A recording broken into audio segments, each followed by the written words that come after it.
So alcohol, phenol and ethers, the unit number 11 of NCERT volume 2, that belongs from organic chemistry.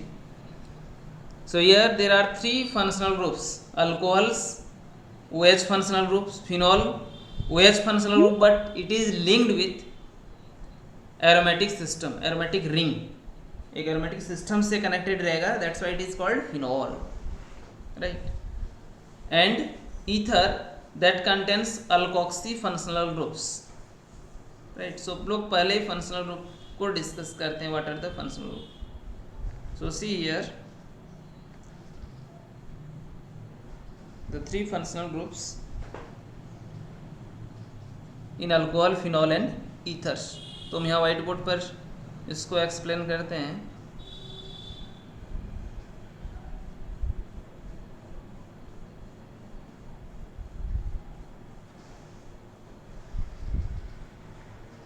So alcohol contains hydroxyl functional group, phenol also contains the same functional group but linked with the aromatic system, and the third, that is ether, contains the functional group. तो हम already अभी class 12K को पढ़ा रहे थे, तो वहाँ ये था, हम लोग वहीं से देख सकते हैं directly. So alcohol hydroxyl functional group, OH phenol also hydroxyl functional group but connected with aromatic system, and ether का functional group होता है alkoxy, that is OR, or means alkoxy may be aromatic. So in case of aromatic we can write it OAR, right? या AR को हम लोग पहले भी लिख सकते हैं, तो ये भी आ जाएगा इसमें. इसको एरोलॉक्सी बोलेंगे. अल्कोक्सी अल्काइल ग्रुप्स के साथ ऑक्सी ग्रुप्स लगा हुआ है, एरोमेटिक्स के साथ रहेगा तो एरोलॉक्सी हो जाएगा, right? Now see the classifications. तो classifications of alcohols, first on the basis of number of OH functional group, hydroxyl functional group के बेसिस पर इसको क्लासीफाई कर सकते हैं थ्री टाइप्स में. कौन कौन? Monohydric, dihydric and polyhydric alcohol. So monohydric alcohols का डेफिनेशन हम यहाँ लिखे हुए हैं. When single hydroxyl functional group is present in the hydrocarbon, then it is called monohydric alcohols. Clear? मतलब जब एक ही फंक्शनल ग्रुप प्रेजेंट हो तो मोनोहाइड्रिक अल्कोहल्स बोलेंगे. सी the examples given below. So it is 3 carbon chain, meth eth prop, word root will be prop, and OH functional group लगा हुआ right hand sides में first carbon पर. So it is propane 1-ol. What will be the name of the compound? So I will write the name. It is 1, 2, 3. तो 3 carbon का chain यहाँ से दिख रहा है, तो इस चेन में 3 कार्बन है, तो इसका नाम हम लोग दे देंगे propane 1-ol. Right, so the name will be propane 1-ol. तो 1 नहीं भी लिखेंगे तो कोई इशू नहीं है, propanol डायरेक्ट भी लिख सकते हैं, right? So it is monohydric alcohols. Why it is monohydric alcohol? Because single hydroxyl groups are present in it. अब मोनोहाइड्रिक को फर्दर हम लोग 3 टाइप्स में क्लासिफिकेशंस करते हैं, 1 degree, 2 degree, 3 degree, on the basis of degree of hydrocarbons, as you have learnt in the unit 1 or unit 10, that is first of organic chemistry volume 2 NCERT, alkyl and aryl halide. तो वहाँ भी 1 degree, 2 degree, 3 degree था, यहाँ भी होगा. Clear? Now move towards dihydric alcohols. So dihydric alcohols, that means which contains 2 hydroxyl group. So definition हम लोग जैसे फर्स्ट का बना रहे थे उसी डेफिनेशन को यहाँ कट कॉपी पेस्ट करेंगे कि वैन सिंगल के जगह पर क्या कर देंगे, मल्टीपल या 2 hydroxyl functional group is present in the hydrocarbon. 2 different hydrocarbon होना चाहिए, एक पर कभी ये नहीं हो सकता, याद रखना है. Then it is called dihydric alcohol. So see 2 different carbon atoms में प्रेजेंट है. यदि हम लोग एक कार्बन एटम में प्रेजेंट करा दें तो क्या होगा? So see the problems created if I will give the functional group in the same carbon atom. तो सपोज एक 2 मेंबर का कार्बन है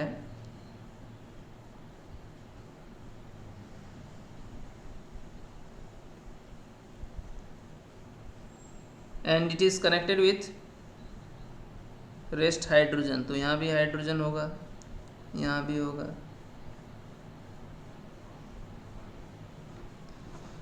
So what will happen if we take both the hydroxyl functional group in the same carbon atoms? So it will be very unstable. इसका stability बहुत ही कम होगा। क्यों stability कम होगा? What is the reason behind this? So can anybody explain it? If you can explain, then raise your hands as soon as possible. If you can do then. कोई बता सकता है कि क्यों एक ही कार्बन एटम पर दो फंक्शनल ग्रुप, दो हाइड्रोक्सिल फंक्शनल ग्रुप नहीं हो सकता, जबकि दो क्लोरीन हो सकता था, दो ब्रोमीन हो सकता था, दो आयोडीन हो सकता था, दो एसिड भी हो सकता है, बट दो अल्कोहल नहीं हो सकता है, दो ईथर हो सकता है बट दो अल्कोहल नहीं हो सकता। Why? Reason behind this? Perhaps no one. So see the reason, best answer. ये क्वेश्चन बहुत ही सुटेबल है कॉम्पिटिशन्स के लिए भी। यदि हम लोग यहाँ ऐसा कोई अल्कोहल देख रहे हैं जिसमें से दो सेम कार्बन एटम्स पर दो हाइड्रोक्सिल ग्रुप प्रेजेंट है, तो ये डिहाइड्रेट कर जाएगा। That means it will be easily dehydrated and to give a stable product. That means it is very unstable. It is very unstable. तो ये अनस्टेबल है। कैसे अनस्टेबल है? ये डिहाइड्रेट कर देगा, ऑटो डिहाइड्रेशन। हम लोग क्या लिखेंगे एरो पर? Auto dehydration. तो डिहाइड्रेशन पता होगा सबको, लॉस ऑफ वाटर।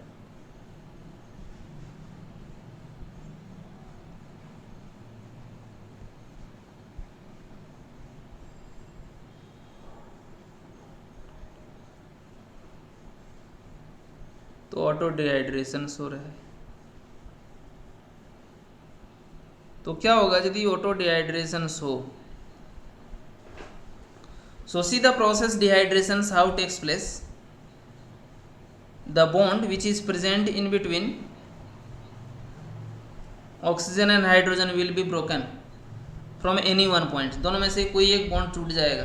तो सपोज ये बॉन्ड टूट रहा है, ये यहाँ से इधर शिफ्ट कर जाएगा, ठीक है, और ये हाइड्रोजन यहाँ इसके साथ वाटर बना लेगा। So dehydration that means loss of water. तो क्लियरली दिख रहा है कहाँ से लॉस ऑफ वाटर हो रहा है ये। सो ये वाला पार्ट यदि लॉस हो जाएगा तो बॉन्ड शिफ्टिंग हो जा रहा है और एक स्टेबल कंपाउंड्स बन रहा है। So what will be the stable compound? See in the right hand side, that is product side. तो इधर CH3 ऑलरेडी था ही, तो वो CH3 को हम एज इट इज लिख देते हैं। बट अब सेकेंड कार्बन में जो OH था वो लॉस हो चुका है, बट एक H है। अब यहाँ C डबल बॉन्ड O हो गया और सिंगल बॉन्ड H हो गया, right. So this is aldehyde functional group. Alcohol is converted into aldehyde by dehydration. तो यहाँ से क्या हो रहा है? प्लस वाटर मॉलिक्यूल्स निकल रहा है, तो यहाँ से डिहाइड्रेशन मतलब लॉस ऑफ वाटर, ये डिहाइड्रेशन हो गया। अब ये क्या है? तुम लोग यदि देखें तो ये एसिटाल्डिहाइड्स है। कॉमन में इसको एसिटाल्डिहाइड्स बोलते हैं, यूपेक में दिस इज इथेनॉल, राइट।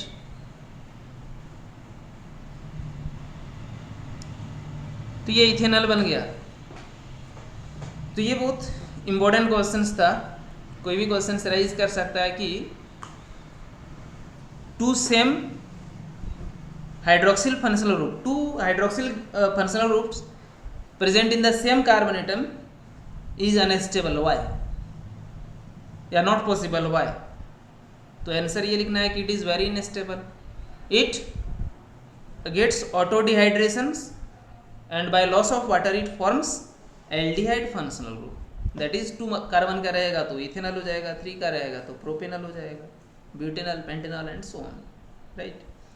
तो यहाँ हम लोग इथेन 1,1 डायोल जो वेरी अनस्टेबल था वो इथेनॉल में कन्वर्ट हो गया। कैसे? तो by the process of loss of water. तो ये काफ़ी इंपॉर्टेंट इंफॉर्मेशंस सबके लिए। Now we will again move towards the classifications. तो इसको तुम लोग साइड रख देते हैं, मेन क्लासिफिकेशंस पर चलते हैं। तो डायहाइड्रिक अल्कोहल्स हो गया। So see the examples of dihydric alcohol. Propane 1,2 diol is the best example.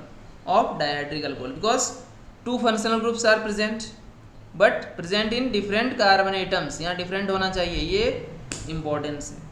Same पर रहेगा तो अनस्टेबल हो जाएगा. जैसे हम लोग इस साइड्स में देखें ये अनस्टेबल हो गया यदि सेम कार्बन पर हम लोग दोनों को रख दिए तो फाइनली ये टूट करके क्या बन गया, इथेनॉल बन गया. Right.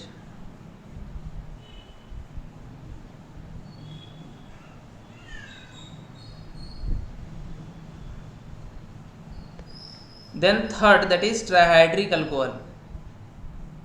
So see the examples of trihydric alcohol. तो trihydric alcohol में क्या होगा, 3OH group will present.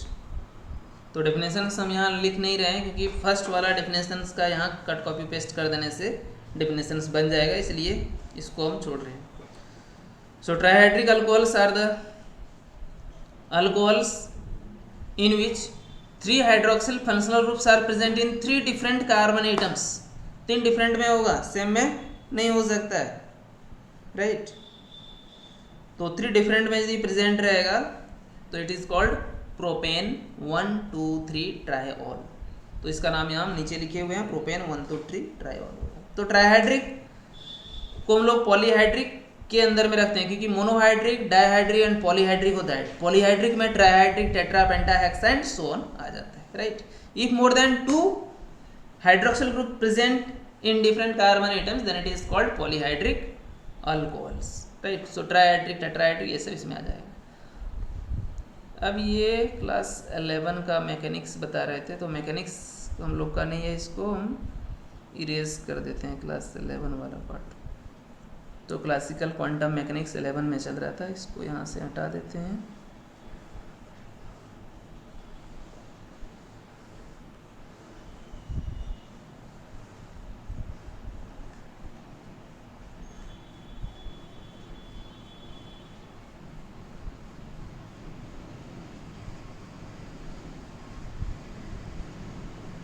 So now we will move toward the classifications of monohydric alcohol into degree, that is 1 degree, 2 degree and 3 degree, primary, secondary and tertiary. तो primary क्या होता है, secondary क्या होता है, टर्सरी क्या होता है, हम लोग यूनिट 10 से ही जानते हैं. अल्कोहल सॉरी एल्डिहाइड नहीं अल्काइल एंड एराइल हैलाइड्स में. ठीक है. तो यहाँ भी वही रहेगा. तो I will put the heading classifications of monohydric alcohol.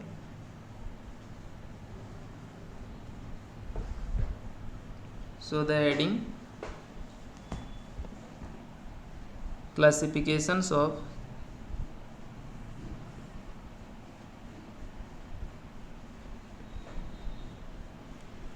monohydric alcohol.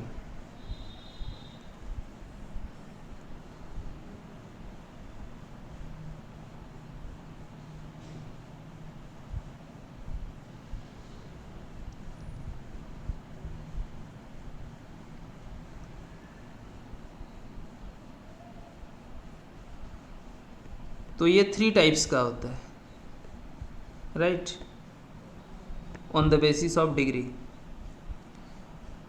So classifications of monohydric alcohols on the basis of degree it is of 3 classes.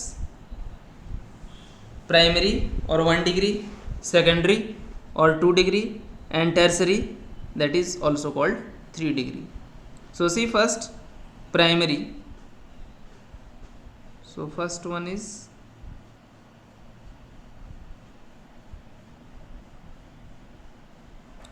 primary, or it is also called 1 degree alcohols. तो definitions हम लोग ऐसे ही बना सकते हैं. Primary जैसे alkyl halides का किए थे तो अल्कोहल्स वहाँ हम लोग क्या किए थे, तो उसको हम लोग थोड़ा सा देखते हैं कि अल्काइल हैलाइड्स में कोई भी हाइड्रोकार्बन्स था जिसमें से functional group was present with sp2 hybridized sp3 hybridized carbon atoms, right, and it is connected with other alkyl or aryl groups. तो एक अल्काइल और एराइल ग्रुप्स होगा, मतलब जिसमें से फंक्शनल ग्रुप लगा हुआ है उसमें सिर्फ एक ही अल्काइल और एराइल हो सकता है, सिंगल. यहाँ डबल नहीं कर सकते हैं, right. And 2 rest will be the hydrogen, तो रेस्ट जो सेटिस्फाइड होगा वो हाइड्रोजन से होगा। तो क्यों ना यहाँ हम H को डाल दें, राइट। तो ये हम लोग को अब पता चल गया कि कैसे होगा।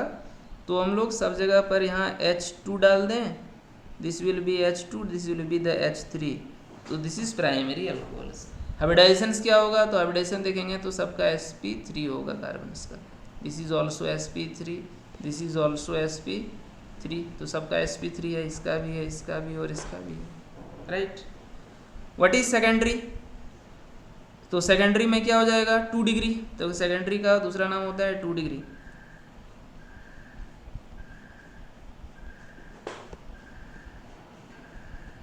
सेकेंडरी और 2 degree alcohols.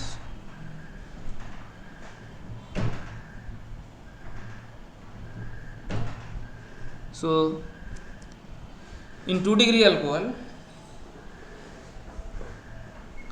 the functional group is attached with the sp3 hybridized carbon atom which have 2 same or different alkyl or aryl groups। तो सेम या डिफरेंट भी हो सकता है, अल्काइल या एराइल ग्रुप्स भी हो सकता है, राइट। सो हम लोग यहाँ 2 सेम अल्काइल्स भी ले सकते हैं या डिफरेंट भी ले सकते हैं, दिस इज 2 डिग्री। तो एग्जांपल आर की जगह पर हम लोग कुछ भी बनाएंगे, this is secondary alcohols.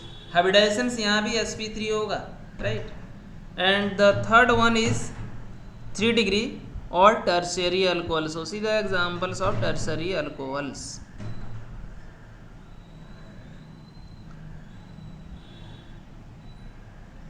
So the third one is tertiary और 3 डिग्री अल्कोहल्स। तो 3 डिग्री अल्कोहल्स में क्या होगा कि कार्बन में जिसमें फंक्शनल ग्रुप लगा हुआ है वही कार्बन 3 सेम और डिफरेंट अल्काइल ग्रुप से लिंक्ड होगा, राइट, और एलाइल ग्रुप से लिंक होगा। मे बी सेम और डिफरेंट, ये सेम भी हो सकता है या डिफरेंट भी हो सकता है, but it should connected with 3 same और डिफरेंट अल्काइल और aryl groups, it is called 3 degree और टर्शियरी अल्कोहल्स। तो एग्जांपल हम लोग कुछ भी बना सकते हैं। हाइब्रिडाइजेशंस यहाँ भी सेंट्रल कार्बन का sp3 ही होगा, right. So these are the classifications of monohydric alcohols. तो मोनोहाइड्रिक को फर्दर हम लोग 3 क्लास में क्लासीफाई किए, कौन कौन, प्राइमरी अल्कोहल और 1 डिग्री अल्कोहल, सेकेंडरी अल्कोहल और 2 degree alcohol, and tertiary alcohol that is 3 degree alcohol. Next class we will move toward the classifications of alcohol on the basis of their hybridizations. तो hybridizations में differences के basis पर हम लोग next class में इसका classifications करेंगे, right. तो आज टाइम ओवर हो गया, wait for attendance, I will download it.